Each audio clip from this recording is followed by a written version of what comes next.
majority of people that I've interviewed after active shooters have all stopped and asked each other, is that a gunshot? Do I hear shots being fired? Did this just happen? What are we going to do? You hear loud noises all the time. Not, oh my goodness, that might be someone actually trying to kill people. If you hear a gunshot, you don't want to stop and think, did I just hear a gunshot? 3 words I'd like you to remember are react, escape, and survive.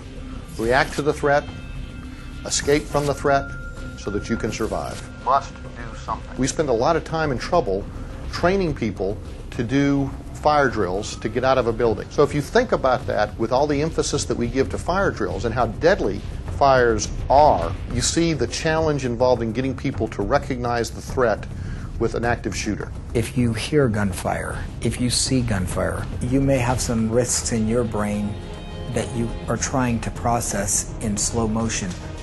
You need to train your paradigm. If I think I hear a gunshot, I'm going to get up and I'm going to leave. How do you train people to react in a way that's effective under high levels of stress? Some people, they just don't know what they don't know, unless you've been in these situations before. You just don't know how you're going to react.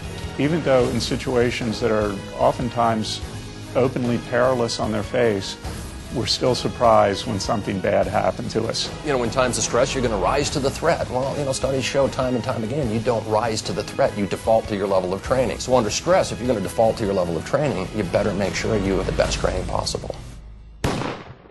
If you remember nothing else, you must do something. People don't necessarily want to react. Let me not rush into this. Let me just see what's happening. This has never happened before. There's got to be something else going on.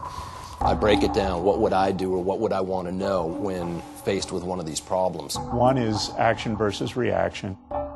The notion of action versus reaction that we must understand is that the bad guy always has the jump on us. I see something and then I respond to it, understanding what it is. And those are called reaction intervals. And if you overlay that with the OODA loop, that if you are a threat to me, I have a certain number of reaction intervals I have to do. Bad guy has already set up and observed, oriented, and decided when to strike us. They're just waiting to act. And that acronym is called an OODA loop. Observe, orient, decide, and act. You present threatening behavior towards me, I have to understand that there is threatening behavior coming towards me. That's one reaction interval. For the average trained individual to respond to a threat requires about 1.5 seconds. That's an eternity in a firefight. It doesn't sound like much, but that's a big jump. How far can the average person run in about 1.5 seconds?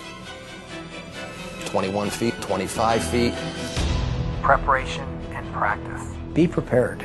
Practice what you are thinking. Know where your exits are. Know where your entrances are. Know the other employees around you. Report suspicious behavior immediately. Our decision that action versus reaction is often clouded by disbelief. Oh my gosh, is this really happening to me? There's no need to panic when you're faced with a situation. You know what is going on, you know how to control, and you can deal with. So that's the first lesson there.